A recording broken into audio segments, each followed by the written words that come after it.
மணி செய்தி தொகுப்பிற்கு உங்களை வரவேற்பது நான் சிவரஞ்சனி. இன்றைய நாளின் முக்கிய நிகழ்வுகளை நேரலையில் வழங்குவதற்காக களத்திலிருந்து செய்தியாளர்கள் நம்மோடு இணைந்திருக்கின்றனர். குறிப்பாக தமிழக வெற்றிக் கழகத்தின் 2ஆம் நாள் பூத் கமிட்டி மாநாடு தொடர்பாக செய்தியாளர் செந்தில் ராஜா, கோவை தமிழ்நாடு வேளாண்மை பல்கலைக்கழகத்தில் மாணவர்கள் மற்றும் ஆசிரியர்களுடனான கலந்துரையாடல் நிகழ்ச்சியில் குடியரசு துணைத் தலைவர் மற்றும் ஆளுநர் பங்கேற்பது குறித்து செய்தியாளர் குருசாமி, சித்திரை திருவிழா முன்னேற்பாடு தொடர்பாக நடக்கும் ஆலோசனை கூட்டம் தொடர்பாக செய்தியாளர் கருணாகரன், கோவை வரும் துணை முதல்வர் உதயநிதி ஸ்டாலினுக்கு விமான நிலையத்தில் உற்சாக வரவேற்பு அளிக்க செய்யப்பட்டுள்ள ஏற்பாடுகள் தொடர்பாக செய்தியாளர் பாலாஜி பாஸ்கர் ஆகியோர் தகவல்களை நமக்கு தர இருக்கிறார்கள். இவர்களோடு பேசுவதற்கு முன்பாக இந்நேரத்திற்கான முக்கிய செய்திகளை பார்க்கலாம். தமிழ்நாட்டில் தங்கியுள்ள 250 பாகிஸ்தானியர்கள் நாளை மறுதினத்திற்குள் வெளியேற சம்மன். சென்னையில் மட்டும் 15 பேர் தங்கியுள்ளதாக தகவல்.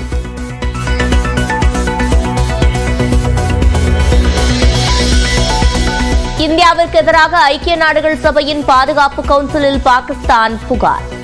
ஐநா விதிகளை மீறி பாகிஸ்தான் மீது இந்தியா மனிதாபிமானமற்ற நடவடிக்கைகளை மேற்கொண்டு வருவதாக குற்றச்சாட்டு. விஜய்க்கான கூட்டணி கதவை மூடிவிட்டதாக விசிக தலைவர் திருமாவளவன் அறிவிப்பு. பாஜக பாமக இருக்கும் கூட்டணியில் நிச்சயம் விசிக இடம்பெறாது எனவும் திட்டவட்டம். நாங்க நினைச்சிருந்தா இல்ல, எங்களுக்கு விஜயோட போறது கூட கதவு திறந்திருக்கு அப்படின்னு சொல்லலாம். அந்த கதவையும் நான் மூடினேன். அதுதான் திருமாவளவன்.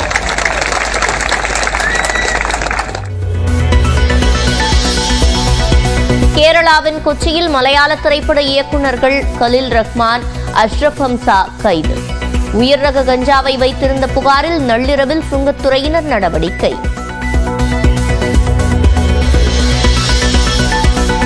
சட்டப்பேரவையில் அமைச்சர் செந்தில் பாலாஜிக்கு பதிலாக மசோதாவை தாக்கல் செய்த அமைச்சர் ரகுபதி. செந்தில் பாலாஜி ராஜினாமா செய்கிறாரா என எழுந்த கேள்வி.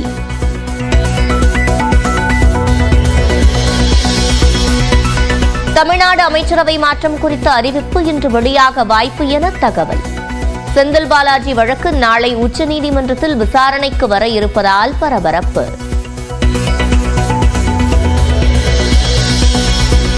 கோவை விமான நிலையத்தில் விஜய் வருகையின் போது போக்குவரத்து நெரிசல் ஏற்படுத்தியதாக புகார். தமிழக வெற்றிக் கழகத்தின் கோவை மாவட்ட செயலாளர் சம்பத் உள்ளிட்டோர் மீது 2 பிரிவுகளின் கீழ் வழக்கு.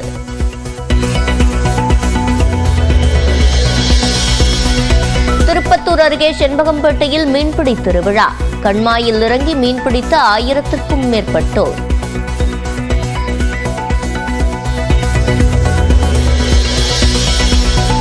புதுச்சேரியில் பாஜக பிரமுகர் வெட்டிக் கொலை.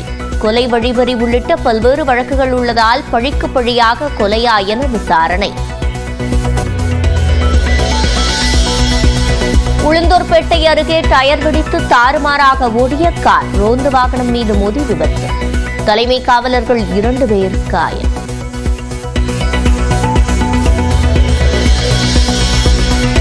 கோவை மாநகராட்சி மேயர் ரங்கநாயகி வீட்டிற்கு வெடிகுண்டு மிரட்டல் விடுக்கப்பட்டதால் பரபரப்பு. மாநகராட்சி தற்காலிக ஊழியர் ஆனந்தை கைது செய்தது காவல்துறை. திருப்பதி ஏழுமலையான் கோயிலில் நாணி ஸ்ரீநிதி ஷெட்டி சாமி தரிசனம். வரும் 1ஆம் தேதி ஹிட் 3 திரைப்படம் வெளியாக இருக்கும் நிலையில் வழிபாடு. ஈரான் துறைமுகத்தில் பயங்கர வெடி விபத்து. 14 பேர் உயிரிழந்த நிலையில் 700க்கும் மேற்பட்டோர் காயம்.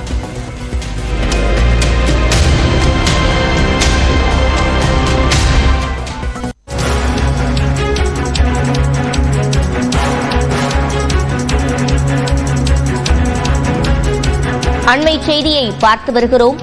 கேரளாவில் உயர் ரக கஞ்சா வைத்திருந்ததாக மலையாள திரைப்பட இயக்குநர்கள் 2 பேர் கைது செய்யப்பட்டிருக்கிறார்கள். கொச்சியில் உள்ள அடுக்குமாடி குடியிருப்பில் அதிகாலை 2 மணிக்கு காலித் ரஹ்மான், அஷ்ரப் ஹம்சா ஆகிய 2 இயக்குநர்கள் கைது செய்யப்பட்டிருக்கின்றனர். இது தொடர்பான கூடுதல் விவரங்களை செய்தியாளர் முகிலனிடம் கேட்கலாம். முகிலன், முழுமையான விவரங்கள். சிவரஞ்சனி, நீங்கள் குறிப்பிட்டது போல ஒரு ரொம்ப ஃபேமஸான டைரக்டர் கலீத் ரஹ்மான் மற்றும் அஷ்ரப் ஹம்சா, குறிப்பாக காலித் ரஹ்மான் மஞ்சுமல் பாய்ஸ் போன்ற திரைப்படங்களில் நடித்தவர். அவர் மற்றும் இன்னொரு இயக்குனர் அஸ்ரப் ஹம்சா மற்றும் அவர்களது நண்பர் 3 பேரும் நேற்று கொச்சியில் இருக்கக்கூடிய ஒரு அடுக்குமாடி கட்டிடத்தில் இருந்திருக்கின்றனர். காவல்துறையினருக்கு வந்த ரகசிய தகவலின்படி அங்கு சோதனையிட்ட போது அந்த மூவரிடமும் 1.63 கிராம் உயர்தர அந்த கஞ்சா இருப்பதை காவல்துறையினர் கண்டுபிடித்திருக்கின்றனர். இதைத் தொடர்ந்து அவர்கள் கைது செய்யப்பட்டனர். பின்னர் அவர்களிடம் நடத்தப்பட்ட விசாரணை அடுத்து அவர்கள் காவல் நிலைய பிணையில் விடப்பட்டதாக தகவல் தற்போது தெரிவிக்கப்பட்டிருக்கிறது. இந்த அளவு, அதாவது அவர்களிடம் இருந்த அளவு மிக சிறியதாக இருந்ததால், அதாவது வெறும் 1.63 கிராம் இருந்ததால் அவர்கள் தற்போது காவல் நிலைய பிணையில் விடப்பட்டிருப்பதாக தகவல் வெளியாயிருக்கிறது. அது மட்டுமில்லாது மிக முக்கியமாக காவல்துறையினர் அவர்களிடம் நடத்திய விசாரணையின் போது அவர்கள் நீண்ட நாட்களாகவே இந்த கஞ்சா பழக்கத்திற்கு அவர்கள் ஆளாயிருப்பதாகவும் தற்போது தகவல் வெளியாயிருக்கிறது. அண்மையில் தான் நாம் ஷைனி டாம் ஜாக்கோ என்ற ஒரு முக்கிய நடிகரும் இதே போன்ற ஒரு இந்த ட்ரக்குகளை பயன்படுத்தக்கூடிய ஒரு வழக்கில் கைது செய்யப்பட்டு பின்னர் விடுதலை செய்யப்பட்டார். தற்போது மேலும் அதாவது முன்னணியில் இருக்கக்கூடிய இயக்குநர்கள் மற்றும் நடிகர் கலீத் ரஹ்மான் தற்போது கைது செய்யப்பட்டு தற்போது பிணையில் விடுவிக்கப்பட்டிருக்கிறார். சிவரஞ்சனி, விவரங்களை வழங்கியமைக்கு நன்றி முகிலன்.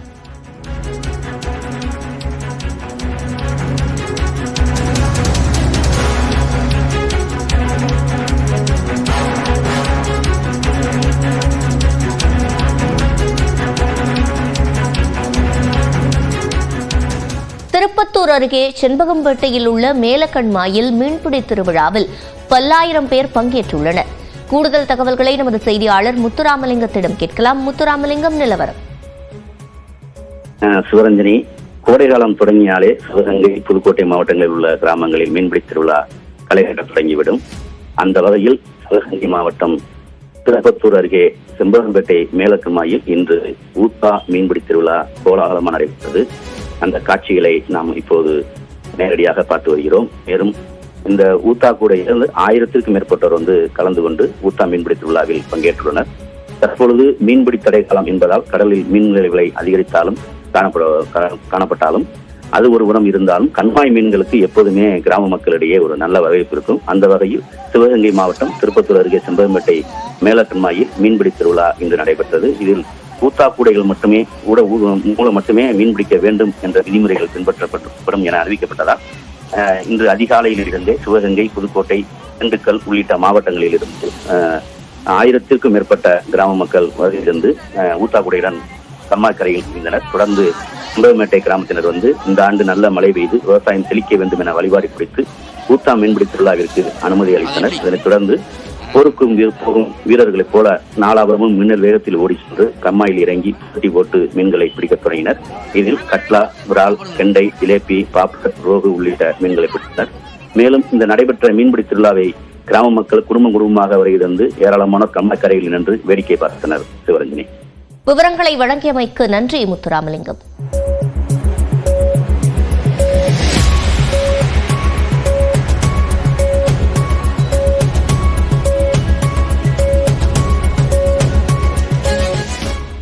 விஜயின் கூட்டணி கதவை மூடிவிட்டதாக திருமாவளவன் தெரிவித்துள்ளார்.